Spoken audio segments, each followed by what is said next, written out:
Sahibzada ফারহানের record সেঞ্চুরিতে Pakistan ৮ wicket হারিয়ে ২১২ run করেছে। সেমিতে যেতে হলে এই ম্যাচ জিততেই হতো পাকিস্তানকে। একই সঙ্গে নিউজিল্যান্ডকে নেট রান রেটে পেছনে ফেলতে হলে ১৪৭ বা তার কম রানে লঙ্কানদের আটকাতে হতো। তবে সেটি পায়নি তারা। ইতোমধ্যে ১৪৭ পেরিয়ে গেছে শ্রীলঙ্কা। ফলে বিশ্বকাপ থেকে বিদায় হয়ে গেল পাকিস্তানের। একই সঙ্গে সেমিফাইনালে টিকিট পেয়েছে নিউজিল্যান্ড। বড় লক্ষ্য তাড়া করতে নেমে শুরুতেই পাথং নিশাঙ্কাকে হারায় শ্রীলঙ্কা। ইনফর্ম এই ব্যাটার ৭ বল খেলে করেছেন মাত্র ৩ রান। তার বিদায়ে ৮ রানে ভাঙে উদ্বোধনী জুটি। আরেক ওপেনার কামিল মিশারা উইকেটের থিতু হয়েও ইনিংস বড় করতে পারেনি। ৪-৪ ও ১ ছক্কায় ১৫ বলে করেছেন ২৬ রান। ৩৩ রানের মধ্যে দুই ওপেনারের বিদায়ে বেশ বিপাকে পড়ে লঙ্কানরা।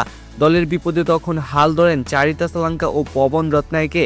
দুজনে মিলে তৃতীয় উইকেট জুটিতে যোগ করেন ৪২ রান। ২৫ রান করে সাজঘরে ফিরেছেন আসালাঙ্কা।